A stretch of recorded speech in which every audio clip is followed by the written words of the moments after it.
Bien, me imagino que ya deben ir ingresando de a poco las personas, así que mientras van entrando, les damos la bienvenida a este webinar, a este segundo webinar del ciclo de webinares que tenemos eh, en colaboración con Senadis. Así que antes de comenzar el evento como tal, vamos a hacer un breve repaso por los formatos de accesibilidad. Pueden anclar en su cuenta de Zoom a la intérprete, que en este caso es Daniela Zúñiga, que nos va a estar acompañando. Y también pueden anclar en la pantalla que se llama transcripción para ver el subtitulado en vivo. En el caso de haber imágenes en las pantallas, las personas expositoras brindarán una breve descripción. Para comenzar, les indicamos que el Centro de Desarrollo de Tecnologías de Inclusión, CDTIUC, junto al Centro Iberoamericano de Autonomía Personal y Apoyos Tecnológicos, CIAPAT Chile, junto al Servicio Nacional de la Discapacidad, les damos una cordial bienvenida al webinar de accesibilidad cognitiva, conceptos e ideas para entornos y comunicación en el servicio público. Mi nombre es Paulina Holguín Rojas y hoy estaré moderando esta actividad. Soy mujer, tengo tez morena, pelo largo, castaño, y uso lentes ópticos y hoy visto un tejido de color amarillo. Saludamos entonces esta tarde a todas las personas que nos acompañan como asistentes en este webinar, especialmente a funcionarias y funcionarios del sector público, que nos imaginamos que vienen de diversas áreas e instituciones a lo largo del territorio, ¿cierto? Y también saludamos a nuestra intérprete, Daniela Zúñiga, que nos va a estar acompañando durante esta jornada. Esta actividad se lleva a cabo en el contexto del Programa de Accesibilidad para Instituciones Públicas del Servicio Nacional de la Discapacidad, que fue ejecutado en 2022-2023 por CDTIUC junto a CIAPAT Chile de la Pontificia Universidad Católica de Chile. Esta actividad se enmarca en el cierre también del proceso de capacitaciones que hemos realizado durante este año a funcionarios y funcionarias públicas a lo largo de Chile. Hemos organizado 2 webinares. La semana pasada tuvimos el de accesibilidad al entorno y hoy finalizamos con la temática, sobre todo en nuestro país, que es una temática incipiente, sobre accesibilidad cognitiva. Antes también de comenzar con nuestro invitado, por la gran cantidad de personas asistentes, no está activado en este momento el chat, ni tampoco está habilitada la opción de levantar la mano ni encender los micrófonos. Solo podrán hacer consultas a través del espacio que dice preguntas y respuestas. Les pedimos que indiquen a quién o quiénes van dirigidas las preguntas, por ejemplo, a nuestro invitado o a mí, qué sé yo.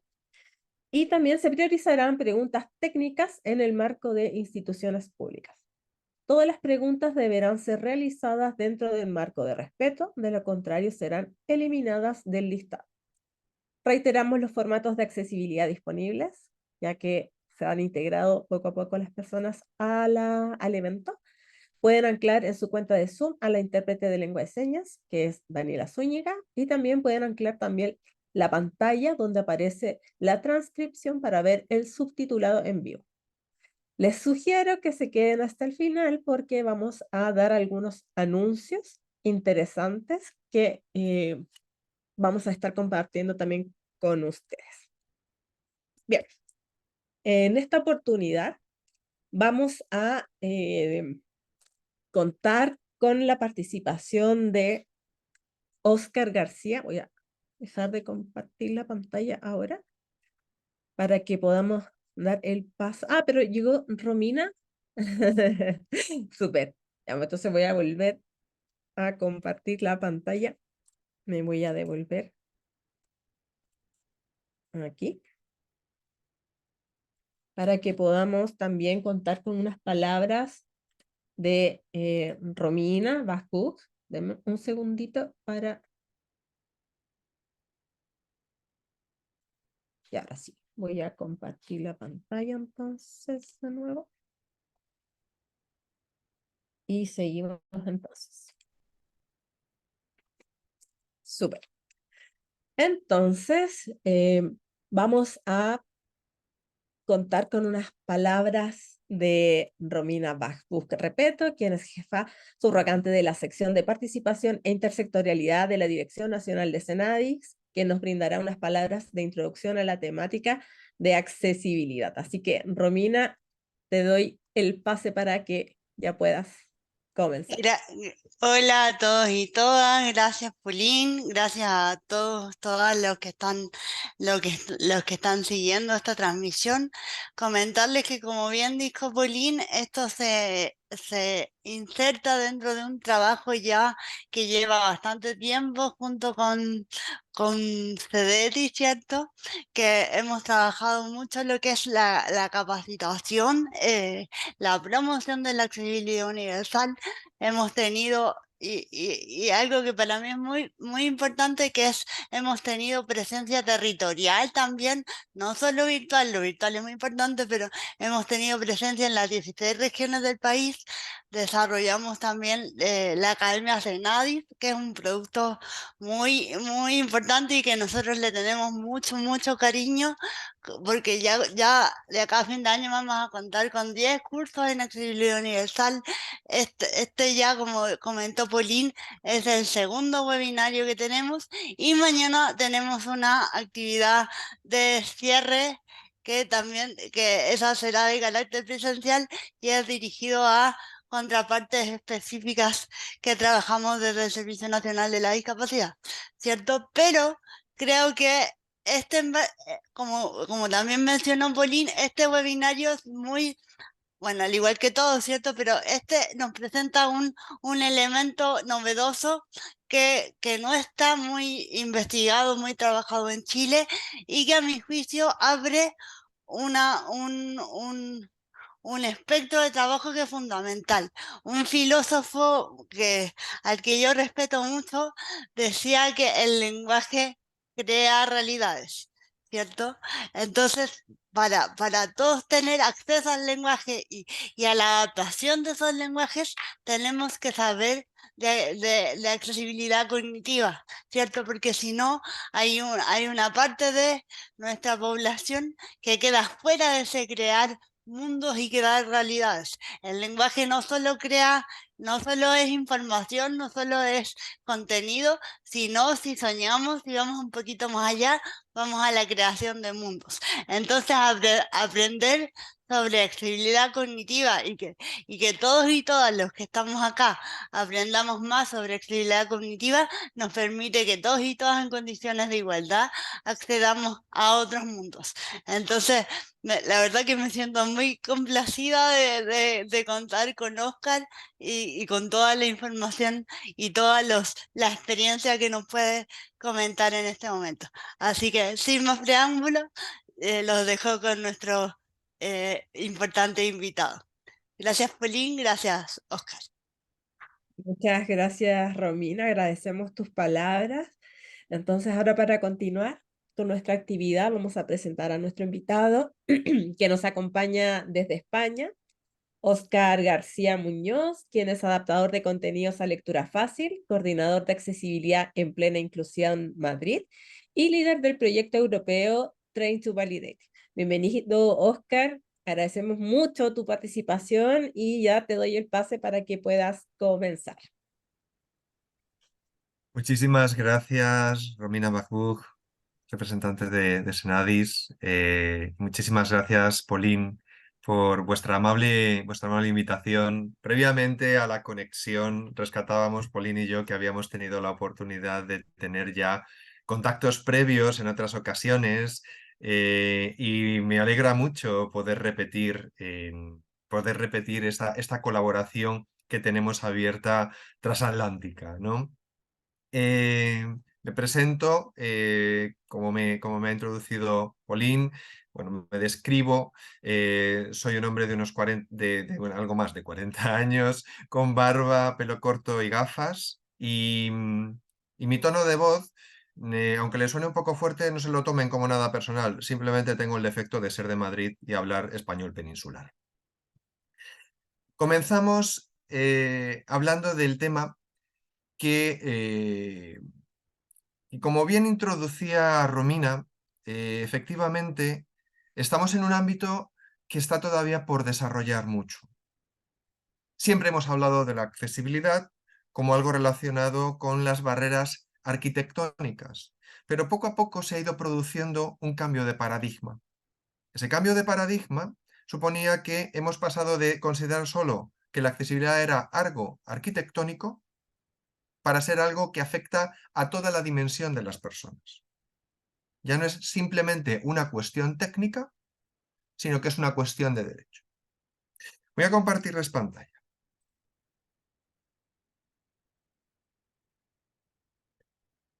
He titulado la presentación Accesibilidad cognitiva, conceptos e ideas para entornos y comunicación en el servicio público.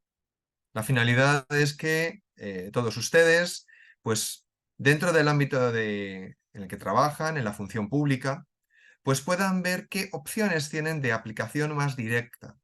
Vamos a ver más que nada imágenes, porque creo que la presentación tampoco tenía mucho sentido de ocuparles con muchísimo texto. Lo que quiero es captarles la atención, llamarles a la reflexión y despertarles la curiosidad. Este es el índice de contenidos que quiero plantearles para hoy. En primer lugar, hablarles de qué es la accesibilidad cognitiva. Hablamos siempre, como decía, de la accesibilidad universal. Y luego, de una forma más funcional, diferenciamos el ámbito de la accesibilidad física, que tiene que ver con todas las cuestiones de deambulación, fundamentalmente. La accesibilidad sensorial, que afecta a cuestiones relacionadas con la visión y la audición. Y luego la accesibilidad cognitiva, que es el ámbito que les voy a comentar. Les voy a contar también el reflejo que tiene ya en la legislación nacional en España y también la importancia de las normas técnicas que se diferencian de la legislación en que suponen un acuerdo de un sector determinado para establecer un estándar, unas pautas comunes de producción, de elaboración, respecto a un determinado producto o servicio. Piensen que las normas técnicas marcan, pues, por ejemplo, cómo se tienen que hacer los ascensores accesibles, cómo se tiene que hacer el subtitulado o la audiodescripción, y también cómo se tienen que hacer los textos de fácil comprensión. En los últimos años, además, ha habido un crecimiento bastante importante en este ámbito relacionado con la accesibilidad. Las normas técnicas pueden tener cabida en la legislación nacional en función de si se incorporan como referencia o no. Si no, no son de obligado cumplimiento, pero sí distinguen a aquellos que las aplican. A continuación, les enumeraré y vendré ejemplos de aquellas cuestiones, de aquellas herramientas que consideramos que suponen, digamos, el estándar habitual, ¿no?, de soluciones que se proponen en la accesibilidad cognitiva, tanto en entornos como en comunicación. Y haré unas breves conclusiones, aludiendo también al papel importante que tienen los usuarios, las personas que se benefician fundamentalmente de la accesibilidad cognitiva. Antes de empezar, voy a explicarles por qué estoy aquí. Yo trabajo para una organización que es Plena Inclusión Madrid, que forma parte del movimiento asociativo Plena Inclusión. Existimos desde hace más de 40 años y nosotros nos dedicamos a la atención a personas con discapacidad intelectual. Y abarcamos todas las fases de su vida, desde su nacimiento hasta sus últimos días, y abarcamos también todas sus necesidades, desde la atención temprana y la educación, al trabajo o la vida independiente. En estos años hemos desarrollado además una especialización muy importante en el área de accesibilidad y en concreto con las necesidades específicas que tiene nuestro colectivo, que es esa accesibilidad cognitiva. Contamos dentro de las 120 asociaciones y fundaciones que forman parte de nuestra federación, con 17 de ellas que tienen unos servicios establecidos junto con el nuestro, en donde tenemos además 3 técnicos de forma permanente que trabajan en este ámbito, desarrollando proyectos, más de 20 técnicos dinamizadores que trabajan directamente con las personas con discapacidad y 200 personas con discapacidad intelectual que tienen formación como validadoras y evaluadoras. Les estoy dando, como ven, algunas palabras que de momento les dejo para que las recuerden. Las vamos a recuperar más adelante. Y sí que quiero destacar que en estos 40 años hemos trabajado intensamente para ejercer una influencia que ha tenido poco a poco sus resultados en desarrollos específicos, en la legislación y en el ámbito técnico de la accesibilidad. Y esto es resultado, pues, de un trabajo que hemos hecho como sociedad civil organizada, gracias a la presencia que tenemos. Solo en la región de Madrid somos 120 asociaciones, pero a nivel nacional somos en torno a 1000 asociaciones. Entonces tenemos una estructura en donde tenemos una gran asociación nacional, 17 organizaciones regionales en correspondencia con cada una de las denominadas comunidades autónomas en España y luego 1000 organizaciones directamente sobre el territorio que atienden a un número muy importante de esas 300.000 personas con discapacidad que tenemos constancia por las estadísticas. En primer lugar, quiero llamarles la atención de una cuestión. La accesibilidad no es algo abstracto. La accesibilidad no es un deseo. La accesibilidad es algo que cuando aparece se convierte en un derecho llave. Entonces, en el momento en que nosotros ponemos en marcha soluciones de accesibilidad, estamos permitiendo que se abran muchas puertas. Habitualmente podemos pensar que esa accesibilidad como derecho llave es esa rampa que salva escaleras, es ese ascensor que permite elevar a otras plantas. Pero no olvidemos también que es ese ordenador que tiene unas adaptaciones para que haya un lector de pantalla, para que personas ciegas puedan interactuar con ella, que esa accesibilidad como derecho llave supone que haya subtítulos en las películas, en las series, en los noticiarios, para que personas sordas puedan leer o que también se cuente, con intérpretes de lengua de señas, de lengua de signos, que también satisfagan, ya saben, las dos posibilidades, personas sordas que prefieren la lectura y personas sordas que prefieren el signo. Y también el hecho de aplicar soluciones de fácil comprensión. ¿Cuántas veces, pónganse en este lugar, cuántas veces no nos hemos perdido en un centro comercial o en un aparcamiento buscando nuestro carro? ¿Verdad? Piensen en las veces que han empezado a darle a la llave automática para ver si se encendían, si parpadeaban las luces y localizaban por fin ese coche en medio de un aparcamiento donde todo es igual. Bueno, son pequeños detalles, pero esa situación de inaccesibilidad nos afecta a cualquiera, ¿verdad? No tenemos que ser personas con discapacidad para vivir situaciones de inaccesibilidad. Y esto también es algo que quiero subrayar. Pero es verdad que la accesibilidad cognitiva tiene efectos muy concretos en un grupo importante de población. Cuando hablamos de accesibilidad cognitiva, debemos pensar en dos palabras: fácil comprensión. Y esa fácil comprensión se extiende en todos los ámbitos que se puedan imaginar, porque afecta a nuestro día a día, fundamentalmente en cuestiones que afectan a la localización y a la comunicación. De ahí viene también el título, ¿no? Nos desenvolvemos por entornos donde tenemos que localizar y localizarnos. Y también tenemos que interactuar, tenemos que comunicarnos por diversos canales, por diversos medios, sean orales, escritos o tecnológicos. Y fíjense que aquí les pongo un gráfico en el que más o menos pueden ver un número muy importante de personas beneficiarias de la accesibilidad cognitiva. Discapacidad intelectual, por supuesto, pero también hablemos de personas mayores que progresivamente empiezan a tener deterioro cognitivo. No necesariamente solo los que llegan a extremos más dramáticos por enfermedades neurodegenerativas, pero también personas que con el paso de los años, pues todos procesamos más despacio, igual que pues empiezan a aparecer dolores y andamos de manera más lenta.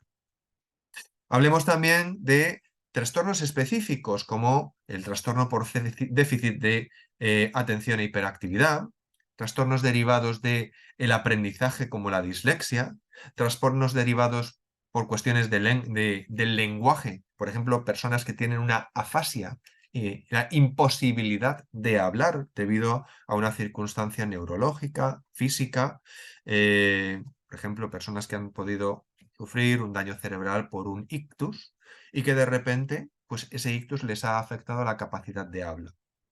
¿Qué pasa con esas personas, no? ¿Cómo se pueden comunicar o cómo reciben la información? Y luego pensemos también en otros perfiles, ¿no? Por ejemplo, personas que puedan tener una situación transitoria que les discapacita. Pensemos en inmigrantes que tienen un idioma diferente al país que les recibe. Pensemos en personas con un determinado grado de analfabetismo funcional o que no han terminado la educación formal obligatoria. Y pensemos también en el alumnado que está en instituciones, en colegios, institutos, ¿no? En centros educativos, y que efectivamente pues, no sigue el ritmo previsible dentro de su curso y se ve pues, mermado en ese progreso por diferentes circunstancias. Pues fíjense, es un número muy importante. Estamos hablando de 1/3 de la población sobre el cual las medidas de accesibilidad cognitiva pueden tener un impacto directo y de beneficio inmediato. Pero, como les decía, es que es útil para toda la población, porque cada vez que nos encontramos con una señal que nos orienta adecuadamente y que es comprensible, cada vez que leemos un documento que solo con una lectura nos permite comprender lo que hemos leído, o cada vez que nos encontramos en una ciudad donde tenemos un plano que nos orienta adecuadamente, estamos disfrutando de esas ventajas de la accesibilidad cognitiva. Esta es la definición que se incluyó en la proposición de ley que posteriormente luego tuvo su tramitación parlamentaria y que define la accesibilidad cognitiva como característica de los entornos, procesos, actividades, bienes, productos, servicios, objetos o instrumentos que permiten la fácil comprensión y la comunicación. Nos está aludiendo a todo lo que nos rodea y todo con lo que interactuamos como seres humanos. Por lo tanto, es el mundo que nos rodea, nuestro entorno, debe ser comprensible. Y fíjense, fácil comprensión, fácil comunicación. El término accesibilidad cognitiva es cierto que predica mal por su ejemplo, porque no es precisamente un término comprensible, fácil de recordar, fácil de pronunciar. Pero por eso precisamente solemos divulgar que cuando hablemos de accesibilidad cognitiva debemos mencionarlo como fácil comprensión, que tiene un mayor impacto. Esta reforma de la ley ha tenido luego su progreso parlamentario y desde el año pasado, desde marzo de 2022, lo tenemos recogido en la normativa nacional. Fíjense en estas imágenes. Aquí tenemos un pictograma de izquierda a derecha, 3 pictogramas. Uno en donde aparecen los dibujos que equivaldrían a varias personas sentadas alrededor de una mesa. Otro, el pictograma que corresponde a un hombre y a una mujer. Y el tercero y último, una figura de una persona que tiene al lado un teléfono y una letra I. Les marco debajo la referencia de la página web de donde la he extraído, pictogramas.plenainclusión.org.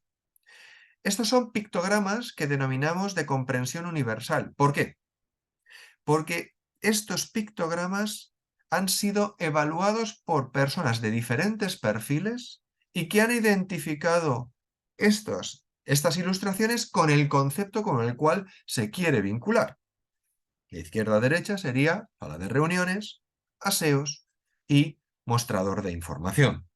¿Por qué es importante que tengamos en cuenta una pictografía universal? Porque no podemos estar inventándonos continuamente dibujos para todo y de manera diversa. Piensen, por ejemplo, cuando han tenido que ir al aseo en muchas ocasiones, la gran variedad de dibujos de mejor o peor gusto en muchos casos, que han podido encontrarse. Lo que se defiende es que los pictogramas tengan, cuando se alude a cuestiones de señalización, una única versión, que sea universalmente reconocible y comprensible. Esto sería lo lógico y a lo que debemos aspirar. Por lo tanto, una solución inicial de la accesibilidad cognitiva es los pictogramas de señalización.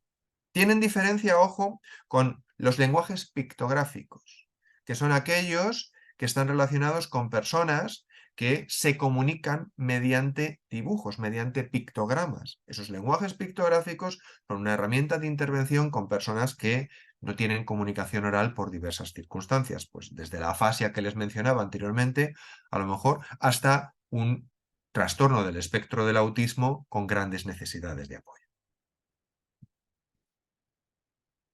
En esta imagen vemos un pasillo de un hospital con diferentes puertas de acceso a diferentes áreas. La que vemos en primer plano es oftalmología, que está escrito en inglés, junto con caracteres asiáticos que creo que son japoneses o coreanos. Y entonces, en cada una de las puertas ha identificados un color diferente, el rojo, el verde, y cada uno de esos colores se identifica con un número y una letra, 3B, 3C, etc.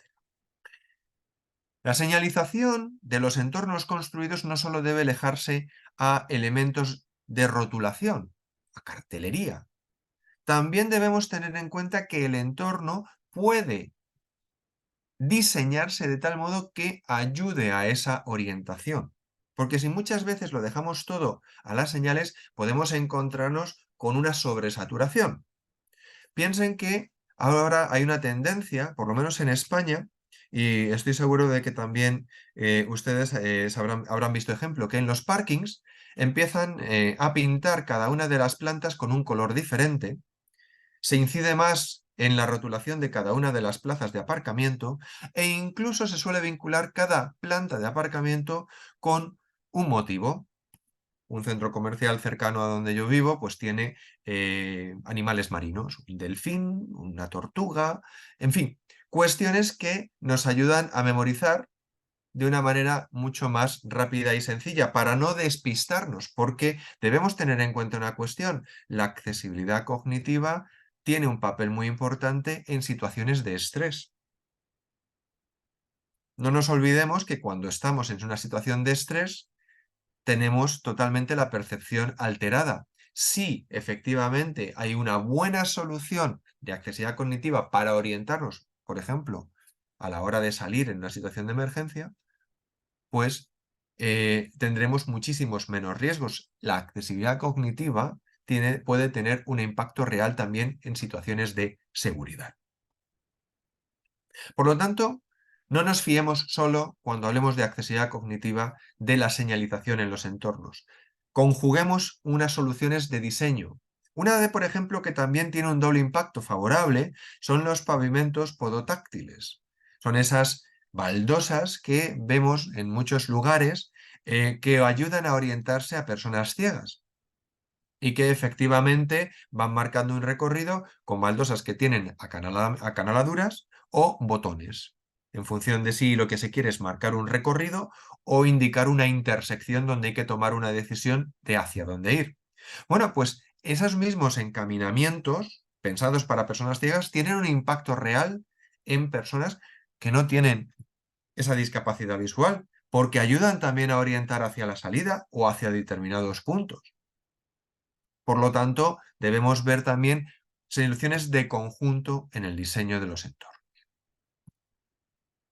¿Qué pasa con los planos? Qué tortura, ¿verdad?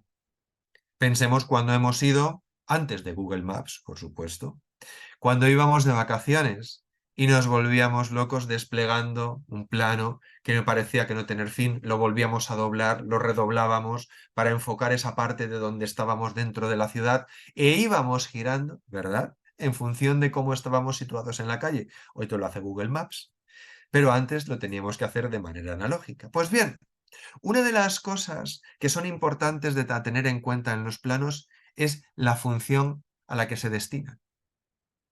En este caso estamos con el Museo del Prado. uno de nuestros principales museos en Madrid, en donde se elaboró una guía específica para destacar 10 obras maestras, las que ven a su derecha. A la izquierda está la hoja, donde se identifica la planta baja y se hace el recorrido desde las taquillas hacia la entrada y hasta el ascensor. Fíjense en esa hoja de la izquierda de la planta baja. Se destaca la taquilla, con un icono de nuestra moneda, el euro. Y si ven también hay una escultura. ¿Por qué? Por la singularidad que tiene. Es la escultura de Goya, es la puerta de Goya del museo. Como ven, hay una línea punteada junto con un icono que imita una persona con el recorrido que hay que seguir. Y fíjense que a ambos lados se notan como zonas ajardinadas con arbolado. A continuación, en la entrada se señalan simplemente los elementos que tienen que ver con los muros esenciales, la fachada y el acceso, como ven, con una llamativa curva roja que tiene que ver con un auditorio que hay en ese lado y que llama mucho la atención. Ahí también hay una escultura muy llamativa. La línea continúa pasando al lado de la consigna, donde hay una percha, y pasa a través del control de seguridad, donde se han marcado los arcos. Y gira luego hacia la derecha para ir hacia el ascensor, en donde también se marcan unas paredes de color rojo. Ninguno de los elementos está puesto de forma arbitraria, todos tienen un sentido. ¿Por qué? Porque lo que se quiere es remarcar los hitos de orientación. La taquilla con su forma tan particular, el encaminamiento ajardinado, la entrada en donde si vemos a la izquierda esa pared de color rojo curva, sabemos que tenemos que ir hacia la derecha, como indica el plano, pero nos ayuda a localizarnos, nos ayuda a orientarnos. Y luego subimos y vemos a la derecha la planta donde está el recorrido que nos propone el museo por las 10 obras, en donde se ha marcado una línea punteada también para reforzar el encaminamiento.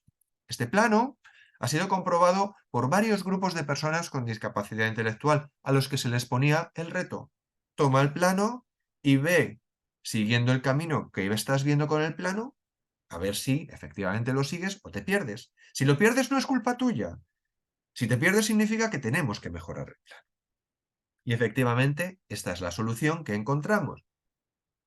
Fíjense en la parte de la derecha, la galería central del museo, en donde se destaca un punto que ven ahí, que es una mesa enormemente llamativa, una mesa artística preciosa, que era un hito también de orientación, un elemento muy significativo para saber que teníamos que ir hacia allá para ver esos cuadros, junto con dos esculturas que nos abrían una sala en donde estaba una de las últimas obras del recorrido. Bien, pues efectivamente es posible algo tan complejo como un plano hacerlo más comprensible, pero tenemos que focalizar la información. No es dar, ven que están, el resto de las salas están como totalmente atenuadas, las ven casi, son imperceptibles de ver, hay que fijarse mucho. Y solo está resaltado aquellas salas por donde vamos a pasear, para fijar la atención y no sobreestimular.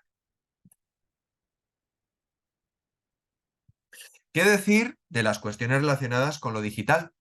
Fíjense en la interacción con máquinas. Qué terrible muchas veces cuando tenemos que empezar a seleccionar. Por ejemplo, un cajero automático. En este caso es la máquina expendedora de billetes de metro en Madrid. Pues han incorporado un botón que se llama uso fácil, en donde precisamente lo que se simplifica es la selección yendo a aquellos billetes que son de uso más común. Entonces, en 2 pasos se tiene ya elegido el billete y se puede hacer el pago para obtenerlo. Y aligera, por supuesto, mucho el tiempo en el que no tenemos que estar seleccionando varias veces, varias cuestiones, buscando opciones que si no vives en Madrid, pensemos en cualquier turista, pues efectivamente se puede volver loco porque además la variedad de billetes es enorme y hay muchas opciones. Por lo tanto, ese uso fácil simplifica para enfocarlo en aquellas cuestiones más esenciales. Pero es importante destacarles una cuestión. Dentro de las pautas de accesibilidad web que existen a través de un consorcio internacional, ya se han desarrollado pautas que tienen que ver con la accesibilidad cognitiva, que dan indicaciones precisamente sobre esas cuestiones de lenguaje, de navegación, de localización de la información. Y aquí les enseño una solución que además es muy conocida y muy extendida, la lectura fácil. Es una forma de redacción adaptada para personas que tienen dificultades de comprensión lectora. Les enseño la portada a la izquierda, una de las páginas que tiene que ver con un glosario, las palabras que hay que aprender, con las definiciones de varios términos en orden alfabético, y a la derecha, la primera página de ese tema, que es la Constitución española. Estas son tres páginas del temario que tenían que estudiar personas con discapacidad intelectual que aspiraban a un puesto de funcionarios en nuestro Senado, en el Senado de España. Se ha terminado recientemente, se han incorporado 5 personas con discapacidad intelectual dentro de la plantilla, del staff del Senado de España. Bueno, pues esta es una muestra de lo que tenían que estudiar. En total eran como, si no recuerdo mal, 200 páginas.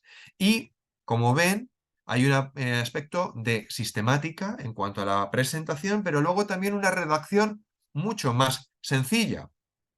Las instituciones son la corona, representada por el rey. Las Cortes Generales es el Parlamento y está formado por el Congreso de los Diputados y el Senado. Es el poder legislativo. El poder legislativo es el que debate y aprueba las leyes y el dinero que el gobierno va a gastar en ese año.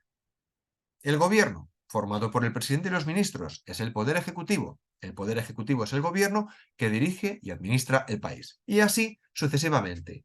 Frases más cortas, información más enfocada, vocabulario más sencillo o explicado cuando hay que explicarlo. Porque como ven aquí, hay un número importante de palabras que son tecnicismos y que había que explicar. Aquí además tenía una función lógica, había que aprenderlas para superar luego un examen.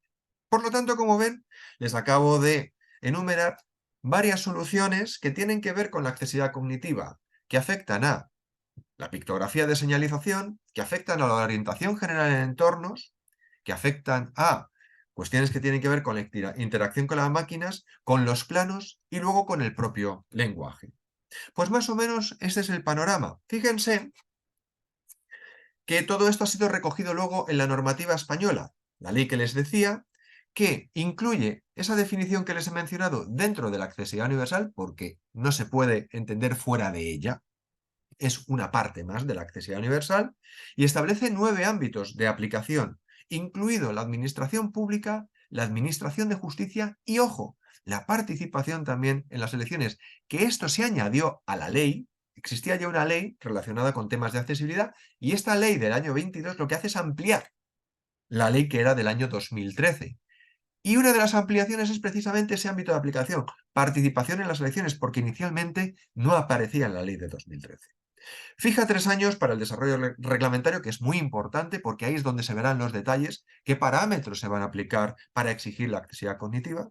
Y luego crea un centro de referencia, el CEACOG, Centro de Accesibilidad Cognitiva, que existe desde el año pasado, desde 2022. Y que está poniendo en marcha numerosas iniciativas, tanto de aplicación de soluciones como de formación.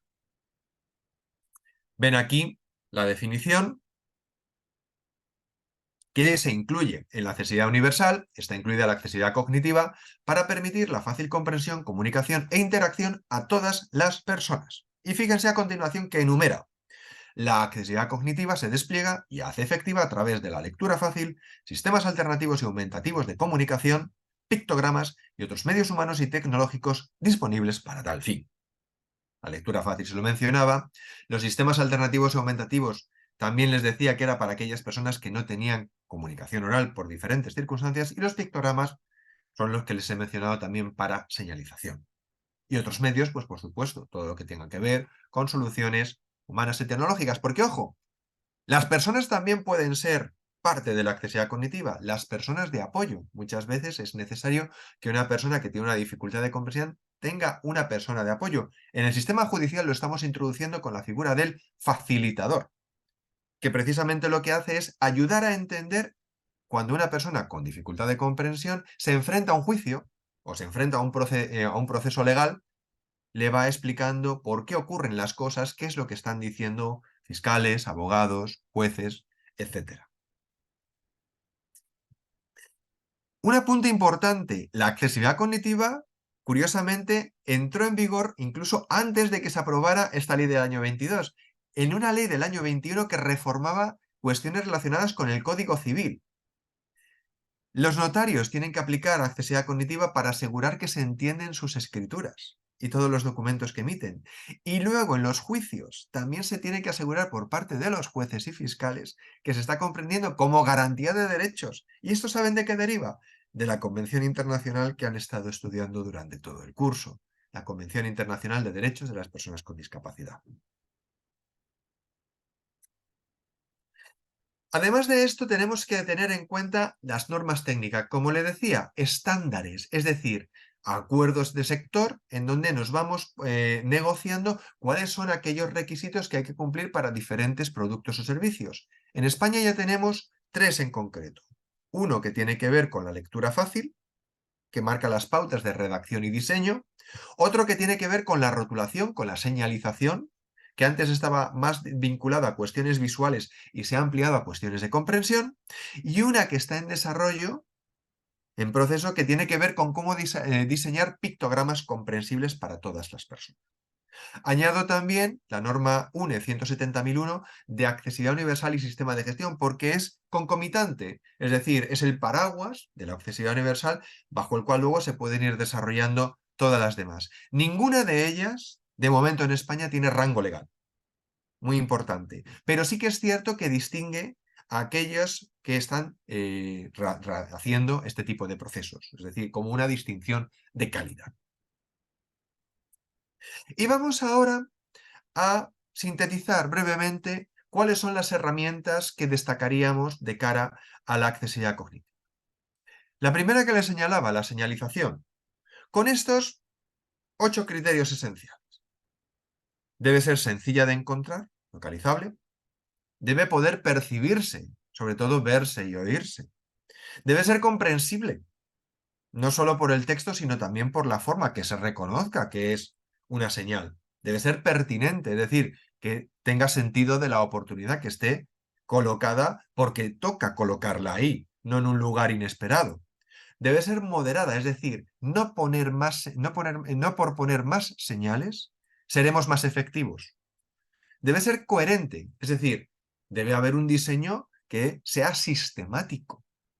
Y debe ser continua. ¿Cuántas veces piensen, de repente una señal, iban ustedes conduciendo, iban manejando y entonces se encontraban con que había una señal que les dirigía a aquella calle o a aquella carretera que deseaban y de repente desaparece y ya no saben por dónde ir? Bueno, pues efectivamente debe haber una continuidad, sobre todo en los puntos donde hay que tomar decisiones. Y luego debe ser homogénea, debe tener un diseño similar. Pues si hay un color establecido para una determinada zona, por ejemplo, de una planta, que se mantenga siempre ese mismo color.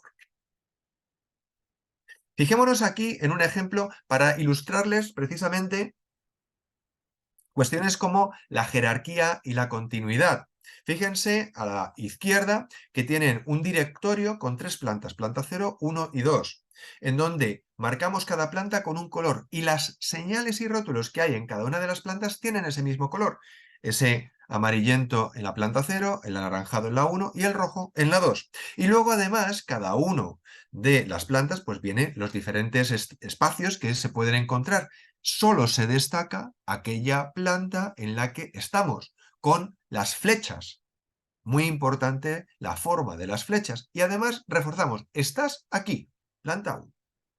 Porque muchas veces nos despistamos, sobre todo cuando vamos en ascensor, y de repente para el ascensor nos hemos dado cuenta de que a lo mejor alguien había dado otro botón. Anda, que no es esta la planta donde yo quería. Y fíjense, en el pictograma de aseos les llamará la atención por la incorporación del inodoro. Se hizo un trabajo, precisamente, de validación de pictogramas y se descubrió que efectivamente el pictograma ordinario de hombre y mujer funcionaba, pero que cuando se le añadía inodoro, había una parte de población que no lo identificaba inicialmente y con el inodoro sí identificaba que se refería a aseo. Fíjense, por ejemplo, en la derecha también, la forma de jerarquizar, la forma de ordenar, el tamaño de la letra, cómo va vinculado a un pictograma, cómo se ordena todo. Pictograma, texto. Y en el de la izquierda, pictograma, texto, flecha. un orden continuo, una forma continua de representación que haya sistemática. Los colores, las formas, los pictogramas, todos los elementos que se conjugan. Fíjense aquí, por ejemplo, un directorio en donde nos obliga a tomar decisiones. No colocamos todas las flechas a un lado, las colocamos donde la inercia nos lleva para orientar mucho mejor. Mantenemos la forma estándar, es decir, siempre mantendremos una lógica. Pictograma texto o texto pictograma. Ahí sí tiene que haber homogeneidad, pero es muy recomendable que las flechas se sitúen precisamente hacia donde queremos ir. Porque es mucho más claro, en este caso, esta cartelería está en un punto de toma de decisiones. De contraste a la izquierda, precisamente ven ese rótulo, ese mismo rótulo, que había una falta de mantenimiento, una falta de actualización, y precisamente el de la derecha está actualizado y responde a esa sistemática. Ay, perdón. Y aquí vemos una cuestión muy importante, la localización. Y luego la proporcionalidad que tiene que tener respecto a esa localización. Si estamos en un espacio abierto, diáfano, el tamaño de la señal tiene que ser mucho más grande, tiene que llamar mucho más la atención, pero no debe dejar de mantener la sistemática. Aquí es una estación de metro de Madrid, en donde precisamente al ser muy abierta y tener mucho zigzag, muchas veces es un poco recóndita, tiene varias escaleras, subidas, bajadas, balcones, entonces tiene que estar en un lugar elevado, grande y visible, donde todo el mundo en un momento dado pueda pensar que ahí está señalado. Y así, efectivamente, aparece. ¿Ven la lógica y la sistemática? Esa es la continuidad que tenemos que establecer. Vamos a la orientación, que si buscan muchas veces referencias lo localizarán por el inglés wayfinding, encontrar el camino. Bueno, pues la orientación se basa precisamente en 6 elementos fundamentales. Primero, los hitos. Esos elementos distintivos que les señalaba en el plano, esa escultura que nos llama tanto la atención y que nos localiza y que nos orienta hacia un lado a otro. Luego la pregnancia, formas que nos llaman la atención. El hecho de que haya una puerta con una entrada llamativa puede ser muy orientativo en muchos casos. O por ejemplo la propia forma de los ascensores ya en sí la tenemos tan interiorizada que identificamos inmediatamente. Eso es la pregnancia. El uso del color, que tiene que hacerse de manera contrastada y con moderación. No nos pongamos ahora a pintar todas las paredes de nuestro ministerio como si fuésemos a hacer un cuadro cubista, por favor. Pero sí que es cierto que en un momento dado sí puede ser útil aplicar determinadas marcas de color para identificar determinadas zonas, por ejemplo, determinados despachos, determinados niveles para diferenciar jerarquías o usos. Pensemos también en la importancia que tiene que darse a las encrucijadas, los lugares de toma de decisión para poder precisamente orientar adecuadamente hacia dónde vamos en ese cruce. Los encaminamientos, como ya les he mencionado, no solo piensen en encaminamientos para personas ciegas, también piensen que muchas veces esos encaminamientos van a orientar a todo tipo de personas. Y luego, como ven, respecto a los planos es muy importante la pertinencia de la información. Esto además, si han tenido experiencias de planos ápticos, es decir, de planos pensados para personas ciegas que se tocan, se habrán fijado que precisamente son muy básicos. Dan los elementos esenciales para que la persona pueda imaginarse, pueda componerse el espacio. Esa es la lógica también que tiene que aplicarse en el wayfinding. Miren, les voy a enseñar unas cuestiones de percepción, porque muchas veces al final acabamos hablando de soluciones, pero ¿cómo funcionamos nosotros como seres humanos? Pues fíjense, ¿a dónde creen que se mira? ¿Dónde va el peso de los ojos cuando entramos en esta estación de metro? Pues cuando en un momento dado se hizo el estudio, este era el foco. Los ojos se dirigían masivamente a los tornos de entrada y a los lugares donde veíamos rotulación de orientación. ¿Qué quiere decir eso?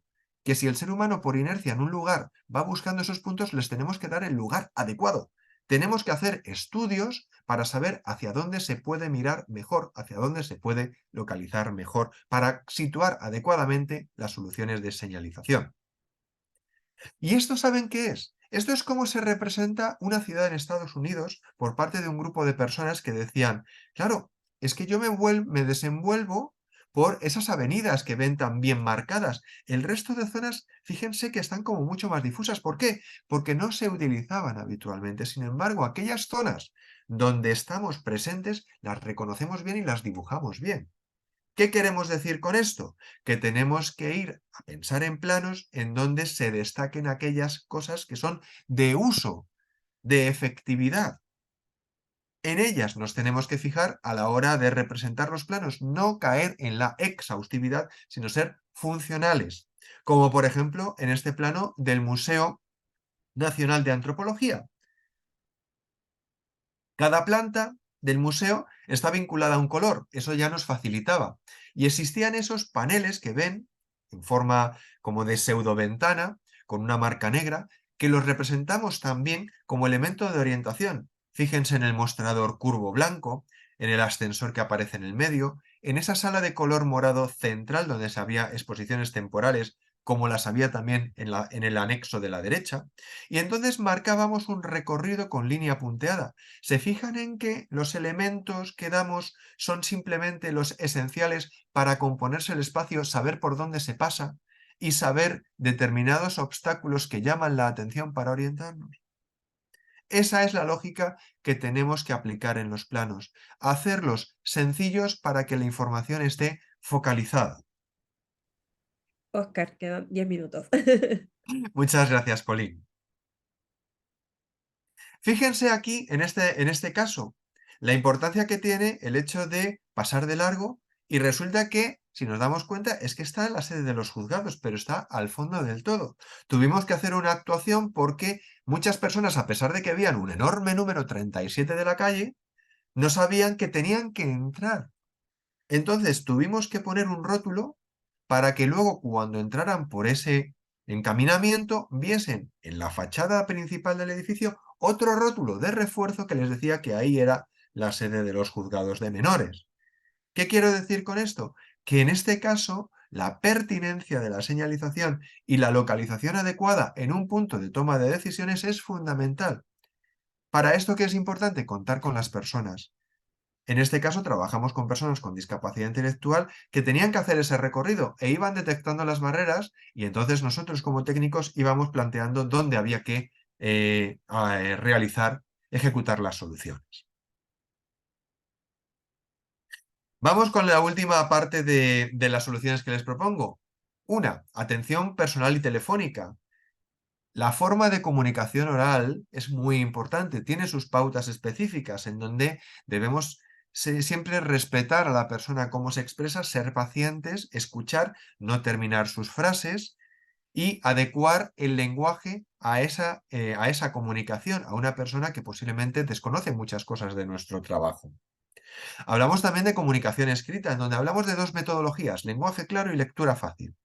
Y finalmente en los formatos digitales, donde lo importante es la usabilidad. ¿Cuántas veces nos hemos perdido buscando en una página web información y acabamos yendo a Google, introducimos la búsqueda y nos aparece más rápido que si empezamos a navegar? Eso es un problema grave que tienen muchas páginas web, ¿verdad? Pues la usabilidad, la navegación, la localización de la información tienen sus claves de accesibilidad cognitiva también en el caso de las webs. Les marco simplemente por ir enfocándonos hacia el final de esta presentación esas dos metodologías de redacción. Una, la lectura fácil, orientada a personas con dificultades de comprensión. Les remito al trabajo que está haciendo en Chile el CEDETI, liderado por Pauline, que creo que debe tenerse muy en cuenta y que nosotros desde España también estamos siguiendo y que nos encanta. Las pautas fundamentales, estructura lógica, frases ordenadas, breves y directas, un vocabulario común y si es necesario introducir tecnicismos que se expliquen, y un diseño que sea adecuado para la comprensión, pero también que invite a leer, que haga que la persona se sienta con la apetencia de leer. Eso es fundamental también. Y el lenguaje claro está orientado para un público que no tiene una dificultad de comprensión, pero que no está especializado en un determinado ámbito. Entonces, tenemos que ver las siguientes pautas. ¿Qué se diferencia de la lectura fácil? Primero, no solo en el público final, sino también en la preocupación porque la estructura sea previsible y el diseño tenga un complemento importante. Las frases son más cercanas a una comunicación natural. Si lo comparan con la lectura fácil puede resultarles como más rígida. Tiene su sentido, ¿no? Porque son para personas que necesitan una mayor concentración. Y luego el vocabulario es más flexible también. O sea, por esa naturalidad que se quiere dar también a las frases, pero se hace de un modo que sea más divulgativo y que no sea tan técnico como aquellos que son especializados. Miren, les enseño este ejemplo de un trámite administrativo que está en lectura fácil, orientado a personas con dificultades de comprensión. Está testado con personas que tienen discapacidad intelectual, que han leído este texto, han manifestado si había alguna dificultad, se ha corregido y han comprobado que el texto es comprensible. ¿Ven la sistemática? Una portada donde se identifica bien cuál es el trámite que se va a hacer, qué significa ese trámite, cómo se pueden dar esos pasos y fíjense, sigue estos pasos, pincha en este enlace a reconocimiento de grado de discapacidad y luego en tramitar. Pulsa el botón cumplimentar para ver el formulario que tienes que rellenar. Selecciona una de estas dos opciones, presentación electrónica, y luego había otra opción. Bien, como ven la lógica. Es muy importante el dar la información de una manera pautada, ordenada, sistemática, con frases que son muy sintéticas y que van muy dirigidas al contenido exacto, eliminando todo aquello que es superfluo, que es innecesario, que puede hacer pesada la comunicación. Y fíjense un ejemplo que me parece palmario. Esto es una sentencia judicial en donde se habla de una persona con discapacidad intelectual a la cual en aquel momento, antes de que hubiese la modificación, ya no se puede incapacitar, se le incapacitaba parcialmente, con su formato, como saben, jurídico, ¿no? Con esa forma. Pues les voy a enseñar la versión en lectura fácil. ¿Qué es este documento? Este documento es una sentencia sobre la modificación de tu capacidad de obrar. Se explica modificación de capacidad de obrar. ¿Por qué? Porque es necesario explicarlo para la finalidad de la que estamos. Situaciones en las que necesitas apoyo según el juez. Se dan las dos situaciones de apoyo. ¿Quién será tu tutor según el juez? ¿Qué pasa si no estoy de acuerdo? Y esto es clave. Porque en una sentencia a ti te dicen la decisión que toma el juez. Pero aquí les decimos, oye, el juez ha tomado una decisión. Después, ¿en qué consiste esa decisión? Y tercero, para ejercer tus derechos. ¿Qué pasa si no estoy de acuerdo? ¿Qué puedo hacer? Se le explica también.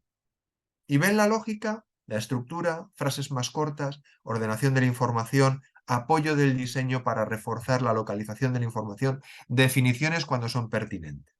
Porque no se quiere obviar palabras que van a ser necesarias en esa interacción jurídica. Hay que conocer esas palabras. Y este es un ejemplo que les invito a ver en becas del Ministerio de Educación de España, como un ejemplo también de lenguaje claro en este caso, dirigido a público estándar, público medio, que tiene una competencia estándar de lectura. Y fíjense en cómo hacen la forma del menú. No es becas, ayudas, dinero. No, es ¿para qué estudios puedes solicitar una beca? ¿Cuánto dinero puedes recibir para tu beca? Es decir, hace un lenguaje natural. Concluyo con tres aspectos que recapitulan esta presentación. Primero, la accesibilidad cognitiva tiene un impacto social general, es transversal. Es cierto que es necesaria para un grupo de población, pero sus beneficios se extienden al 100%. Como ven, ya existen desarrollos legislativos. Vean la normativa española, valoren si es posible también aplicarla en Chile. Sería muy interesante porque esto generaría además una corriente muy importante de cara a la réplica general por todo el mundo.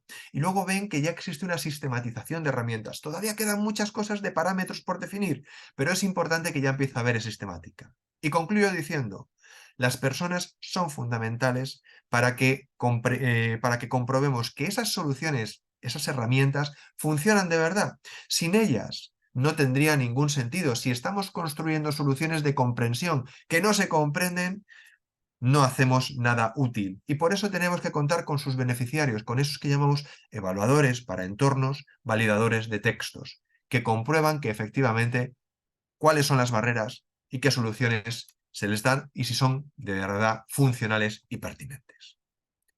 Muchísimas gracias por su atención y quedo abierto a sus preguntas.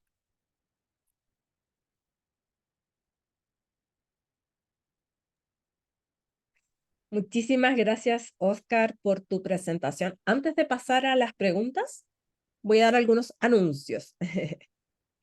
Lo primero, que están consultando en el espacio de preguntas, si vamos a compartir la presentación, y más que la presentación, vamos a compartir posteriormente el video del webinar, así que van a tener acceso a eso posteriormente para revisarlo con detalle, porque Oscar presentó muchas cosas y me imagino que todos están con muchas ganas de ver el material y conocer esto que está mostrando, así que vamos a compartir el enlace posteriormente de la presentación de hoy para que puedan revisarlo nuevamente.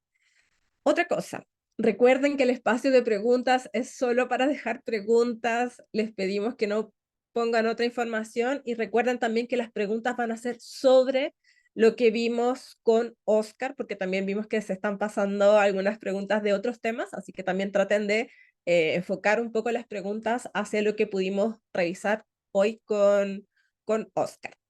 Y mientras piensan alguna de estas preguntas, les voy a mostrar por mientras la Academia Cenais, que está muy buena. Así que les voy a compartir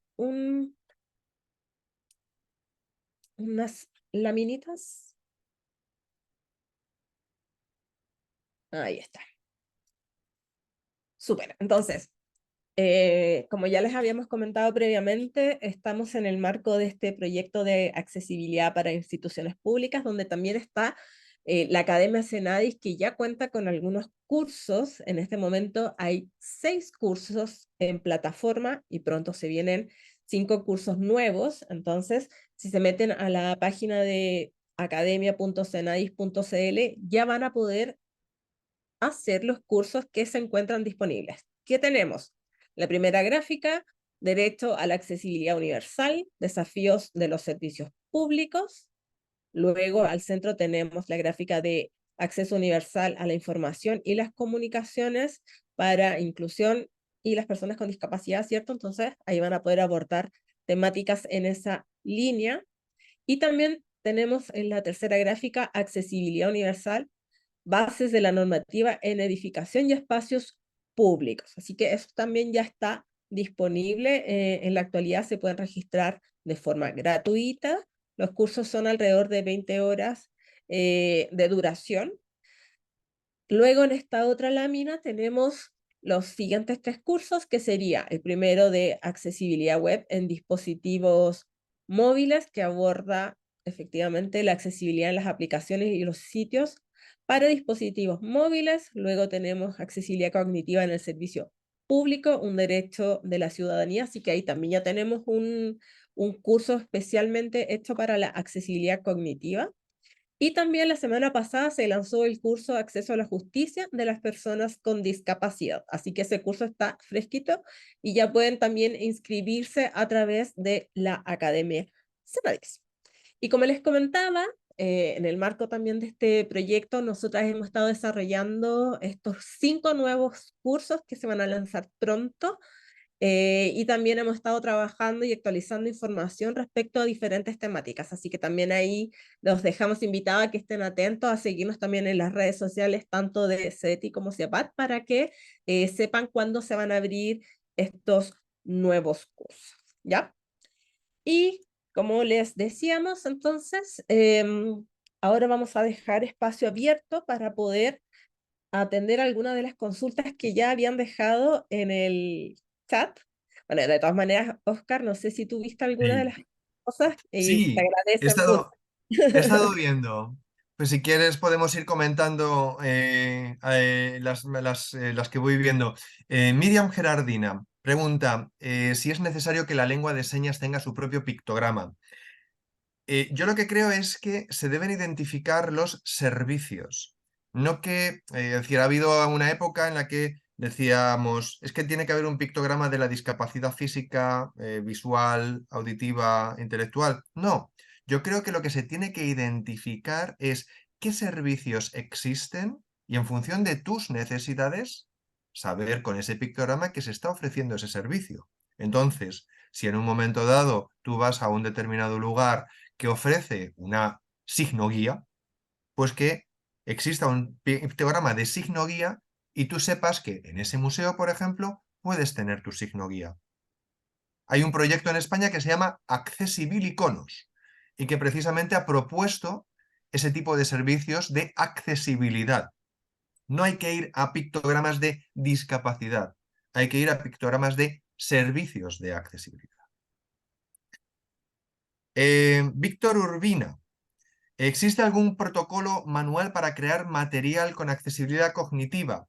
Existen ya varios manuales, bueno, de lectura fácil, pues está la norma española, lo que pasa es que hay que comprarla, pero cualquier búsqueda puedes hacer poniendo lectura fácil, método o manual, y puedes tener varios archivos descargables gratuitos. También en cuanto a accesibilidad cognitiva en entornos, en España existe una organización que se llama CERMI y que ha publicado recientemente un manual de accesibilidad cognitiva en entorno construido y que sistematiza bastante bien las soluciones. Y en cuanto a web, nosotros publicamos la traducción de un documento en Plena Inclusión Madrid. En la página web de Plena Inclusión Madrid puedes encontrar un documento de accesibilidad cognitiva web, que es traducción de las pautas que propone el Consorcio Internacional de Accesibilidad en las webs.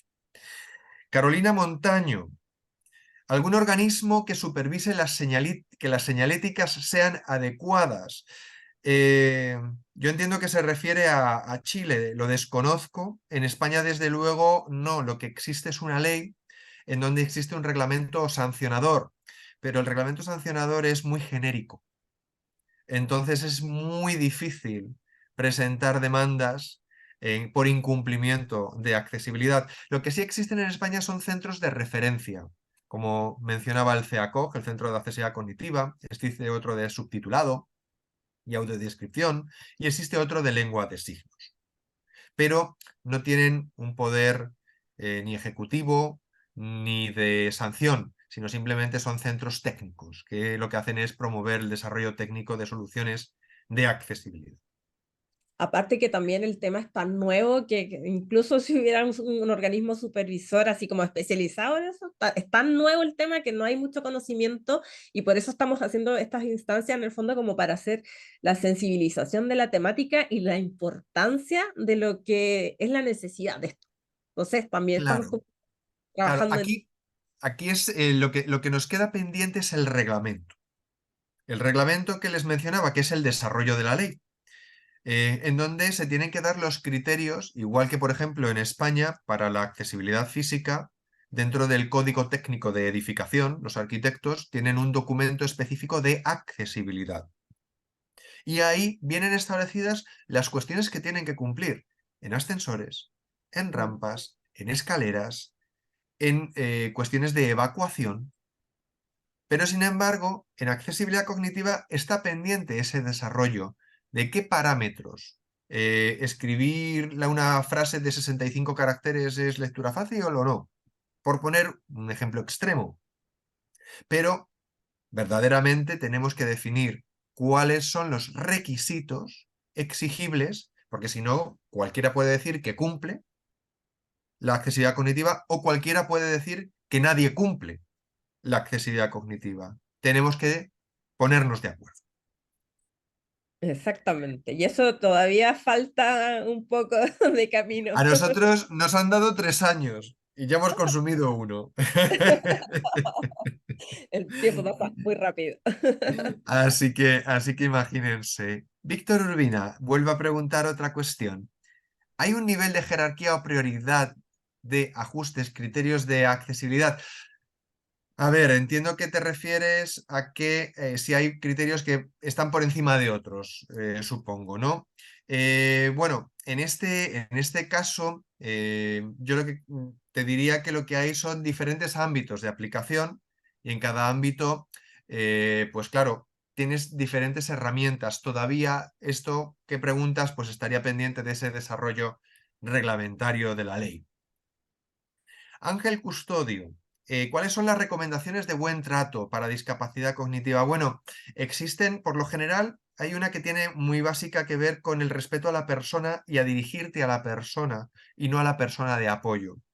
Adecuar el mensaje, adecuar el vocabulario Y por supuesto, dejarle terminar las frases, respetar su ritmo de habla, porque hay muchas personas pues, que tienen mayores dificultades de pronunciación o hablan más despacio. Y luego ser también muy sistemático a la hora de dar pautas e instrucciones. En cualquier caso, no ser paternalista, no infantilizar y tratar a un adulto como adulto cuando tenga una dificultad, una discapacidad intelectual o de otro tipo de trastorno cognitivo. Existen también varias publicaciones que hacen recomendaciones sistemáticas, buscando pautas de atención a la discapacidad. Existen numerosas en Internet. Víctor Urbina, ¿qué tecnologías pueden usarse para, uno, detectar la accesibilidad cognitiva de un material? Esto no lo entiendo bien. E implementar, diseñar accesibilidad cognitiva. A ver, en cuanto a tecnologías, yo entiendo que sería para evaluar, ¿no? Es decir, más que para crear, porque tú para crear una publicación en lectura fácil, pues necesitas un ordenador para escribir y luego, pues si quieres imprimirlo, pues una imprenta. Aquí la cuestión, más que qué tecnologías, es qué metodologías, qué criterios utilizas. Eso es lo importante, porque luego, pues efectivamente, un diseñador pues utilizará un software, una aplicación de diseño, pero lo importante no es que tengas la aplicación de diseño, sino que apliques unos criterios que sean de diseño que favorezca la comprensión.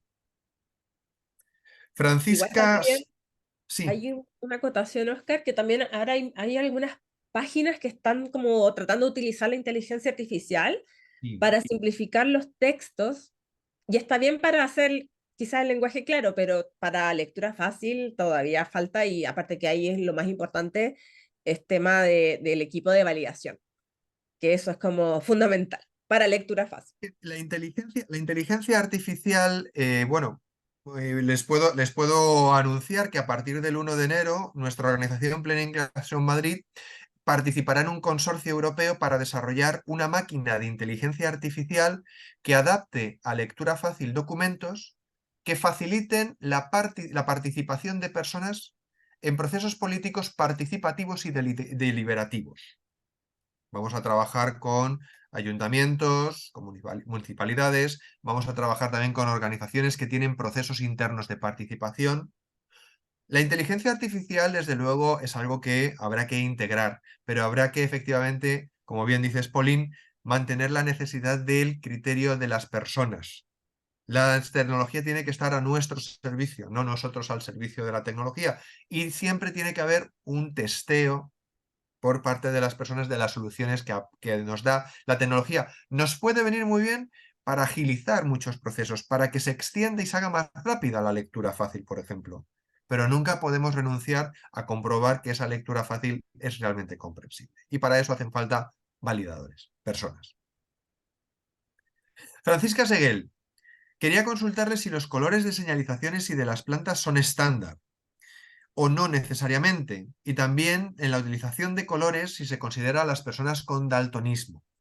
No hay colores estándar. Aquí lo que se plantea siempre es homogeneidad, es decir, que tú sigas un criterio. Si en un momento dado, como señalaba en el edificio, en el directorio que les mostraba, donde había amarillo, naranja, rojo, bueno, pues elegimos esos colores por contraste con las paredes que eran todas azules, pero no porque realmente haya un criterio fundamental de que, no, es que la planta 1 se tiene que marcar con este color. Para nada, no, no, no. De lo que importa es que haya un criterio, que haya un contraste, que haya una pauta. Y luego respecto al daltonismo, sí, es importante, una de las pautas que se suele decir es que no se utilice el color con criterio semántico. Es decir, que no pongamos siempre lo positivo en verde y lo negativo en rojo, o lo permitido en verde y lo prohibido en rojo. Tenemos que utilizar también otros elementos precisamente para personas que tienen daltonismo. Otro elemento que refuerce que efectivamente podemos marcarlo en verde lo positivo y en negativo lo negativo en rojo, pero de alguna manera tenemos que añadir algún elemento más que nos lo distinga para que las personas con daltonismo lo puedan entender también esa atribución. Exactamente. Más cuestiones. Javier Herrera, ¿es Javier posible Herrera. Javier Herrera. ¿Es posible afirmar que un texto cuenta con lectura fácil sin que sea validado por personas, sino que solo se le haya aplicado la estandarización? No. La respuesta es rápida, breve y directa. Esta es una cuestión que siempre se suele plantear. Es necesario aplicar las pautas, pero no es lo único. Es decir, se necesita la validación. De hecho, el logotipo que promovemos en Europa, que conocen, de color azul, precisamente exige eso. Y la norma española de lectura fácil, la norma técnica, también indica precisamente eso, que tiene que haber un proceso de comprobación con usuarios. Y esto responde precisamente a que nos encontramos muchas veces con muchos fiascos en accesibilidad. Rampas imposibles, ascensores que no son suficientemente anchos, escaleras que están construidas todavía con salientes, con bocel, y que te tropiezas. O, por ejemplo, subtítulos que están hechos de manera automática sin un control humano. Bueno, pues todas esas cuestiones son las que hace que muchas veces nos decepcionemos con las soluciones de accesibilidad. La lectura fácil parte desde el principio con que no queremos caer en eso. Y por eso planteamos, somos firmes en la defensa de que solo puede ser lectura fácil cuando sea validado por personas. ¿Dónde poder, y Karen Ivonne, quería consultar dónde poder encontrar mayor información sobre el trabajo realizado por las personas evaluadoras de entornos y validadores de textos?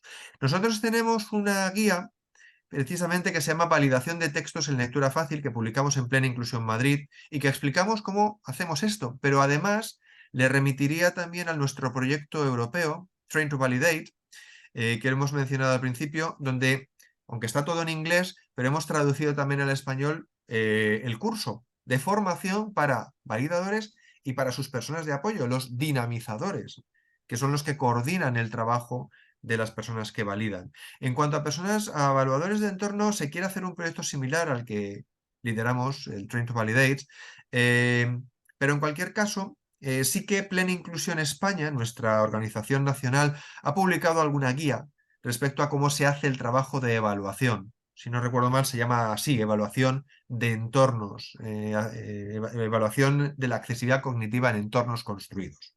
Creo que se titula. Sí, tiene como, Eh, es como una pauta, así que también es más fácil como de aplicarla. Efectivamente, esos que son muy sistemáticos, esas guías, efectivamente, y indican cómo se hacen los procesos, tanto de evaluación como de validación. Soledad Valenzuela, ¿de qué manera han conjugado la interculturalidad en la accesibilidad cognitiva? Entiendo que las culturas gestan diversidad de símbolos e interpretaciones de estos. Cuando se hacen los pictogramas, se toman también como muestra personas, grupos de personas extranjeras, precisamente para incluir esa diversidad que menciona Soledad. Así es. Tenemos en cuenta, de hecho, existe un estudio, los primeros pictogramas que se hicieron con esta metodología de evaluación los condujo Fundación 11, que es una organización que tiene bastante importancia en España en el ámbito de la accesibilidad, y publicaron un estudio en donde explicaban precisamente todo el proceso. Y la muestra era muy diversa, incluían discapacidad, autismo, población en riesgo de exclusión social o con bajo nivel de alfabetización y población extranjera, precisamente para considerar las diferentes variantes que pueden afectar a la comprensión. Patricia Clemente, ¿qué recomendaciones nos pueden proveer para utilizar el lenguaje simple, lenguaje claro, que sería el término exacto? Existe una norma ya, una norma internacional, una ISO, que marca las pautas generales, que plantean pues, unas líneas que son cercanas a la lectura fácil, pero que tienen unos matices más flexibles porque es un público más amplio. Existe literatura amplia también, buscando referencias en cuanto a qué es comunicación clara, manual de comunicación clara o de lenguaje claro. Incluso en el ámbito, en el Cono Sur, existen varias personas que están haciendo ese trabajo. Por ejemplo, en Chile, Claudia Poblete, a nivel de, que creo que es de la Pontificia Universidad también, es profesora, y está desarrollando mucho trabajo de lenguaje claro en el ámbito jurídico. Digo, sí. Ahí, si ustedes ponen Red Lenguaje Claro Chile, les va a aparecer la Justo. página y ahí también hay como unas mini pautas donde dan como los tips específicos para hacer el material en lenguaje claro. Y claro, como dice, ok, está orientado como al ámbito más judicial, pero en realidad se puede aplicar a todo y en realidad a todo tipo de comunicaciones de la temática que sea. O sea, si ustedes trabajan en el ámbito cultural, educativo, de atención, a todo se puede aplicar. Correcto, así es, efectivamente. Enrique Vázquez cuenta que trabaja en el Servicio Nacional de Prevención y Respuesta ante Desastres y pregunta si he tenido alguna experiencia en trabajo de emergencias donde los pictogramas pudieron ser de ayuda o si existe una biblioteca. No, no tengo esa experiencia, Enrique, pero le puedo remitir a una biblioteca, a la biblioteca de pictogramas que mencionaba en la presentación, pictogramas.plenainclusión.org. Es cierto que en España no hemos tenido tanto trabajo, porque, por ejemplo, no sufrimos sismos o es muy escaso la circunstancia en la que se pueden producir. eh, y entonces, en nuestro caso, la señalización de emergencia sí que está extraordinariamente regulada en ley y está establecido cómo tienen que ser los pictogramas, el tamaño, la forma, el color.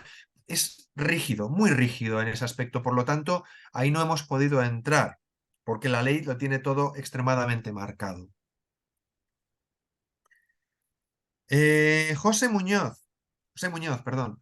Respecto a las conclusiones, actualmente, ¿qué metodologías se utilizan para incorporar a personas con discapacidad en el diseño, planificación y monitoreo de iniciativas, referencias bibliográficas o manuales? Las que les he comentado de evaluación de la accesibilidad cognitiva en entorno construido, la de validación de textos en lectura fácil. En general, lo que se plantean son métodos participativos en donde tiene que existir una figura técnica que es el dinamizador, que es el que se encarga de coordinar y promover la participación. ¿Por qué? Pues porque como toda persona que trabaja, pues tenemos días mejores y peores, y los evaluadores y los validadores también, y días que te apetece participar más y otros que pues a lo mejor el sitio te aburre más y no te apetece hablar tanto. Bueno, pues precisamente el dinamizador se tiene que encargar de dar sistemática al trabajo y de motivar a la participación. Hay unas fichas con las que se trabaja, en la validación, por ejemplo, se tiene también un proceso de pasos que pueden ver en ese manual que les he comentado, y en donde se van planteando cómo se tiene que trabajar en esos ámbitos para que la participación sea efectiva y entonces efectivamente tengamos el resultado esperado.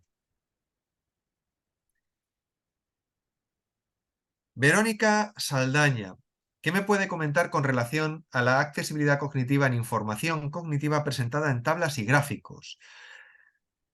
En el caso de la lectura fácil, la norma española incorpora alguna recomendación, pero nosotros tenemos comprobado que las tablas y gráficos son poco funcionales cuando hay personas que tienen dificultades de comprensión. Otra cosa es para personas sin dificultades específicas de comprensión, porque las tablas ordenan de manera muy visual. Y los gráficos también pueden ser de gran ayuda. Un gráfico de tarta, por ejemplo, el clásico de los quesitos, ¿no? ¿Cuántas veces lo podemos utilizar? Pues para cuestiones económicas. Y son muy visuales y muy efectivos en la comunicación clara. Pero cuando hay una dificultad de comprensión, en donde ya va asociado a cuestiones como la dificultad de abstracción, una tabla o un gráfico es una abstracción, es una representación que nos hacemos de algo concreto. El dinero tiene forma de billetes y monedas, pero no tiene una forma de quesitos o de tarta. Por lo tanto, en ese aspecto es funcional para público estándar que no tiene una dificultad de comprensión específica, pero es una barrera para público con dificultades específicas de comprensión. Claudio Astudillo, disculpe. Respecto a las normas técnicas en materia de accesibilidad, ¿Existe algún símil en Chile para los servicios públicos? Pues, aquí, Pauline, creo que la persona que puede responder eres tú.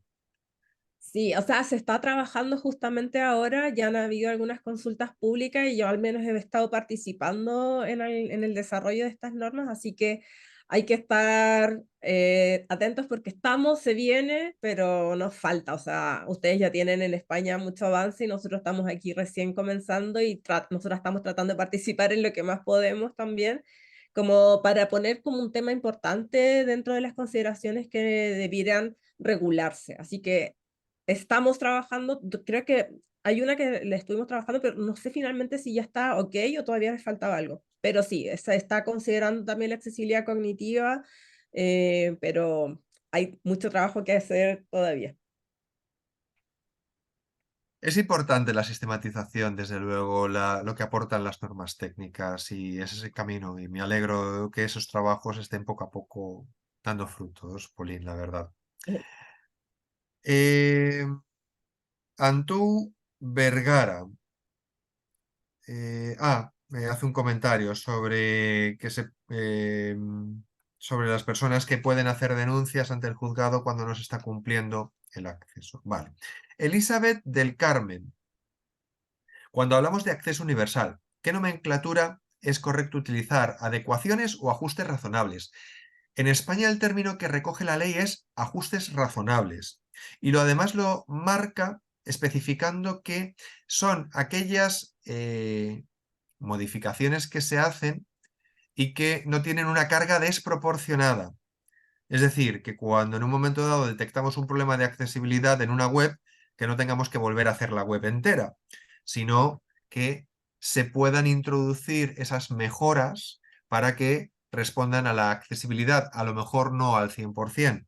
O, por ejemplo, un edificio, lo mismo, pues no significa derribar el edificio para construir uno nuevo, sino que se puedan introducir soluciones que es verdad que lo ideal sería el diseño para todo, pero no vamos a arrasar el mundo para empezar de cero. Tendremos que buscar puntos intermedios. Entonces, el término que nosotros utilizamos en España es ajustes razonables y es el que se menciona en la ley, en este caso el Real Decreto Legislativo 1/2013. Sí. Oye, Oscar, ya vamos a ir cerrando porque nos Sí, pasamos ya de esto. Hay muchas preguntas, están muy interesantes. Hay sí, sí, varias sí. de las preguntas que yo vi por ahí que tienen respuesta. Hay algunas que pueden ir a la ley 20.422 y van a encontrar algunas de las respuestas.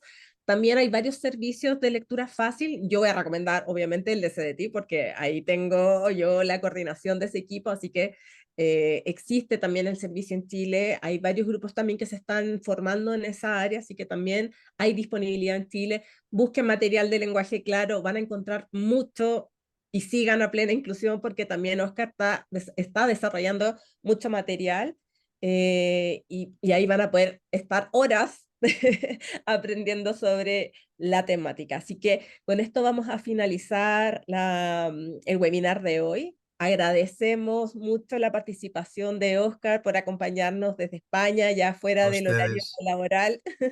También agradecemos a Romina Bachbuch, que nos acompañó hoy desde Senadis, y también a Daniela Zúñiga, que estuvo como intérprete de lengua de señas en esta oportunidad. Y les recuerdo, síganos en las redes sociales, estamos siempre haciendo diferentes actividades y también tenemos harta relación con los proyectos que van lanzando desde Senadi, así que también ahí vamos comentando siempre las cosas que vamos trabajando. Muchas Muchas gracias. gracias, Pauline. Gracias, Oscar. Gracias, gracias. Que tengan buena tarde. Cuídense. Muy buena tarde a todos, que estén muy bien.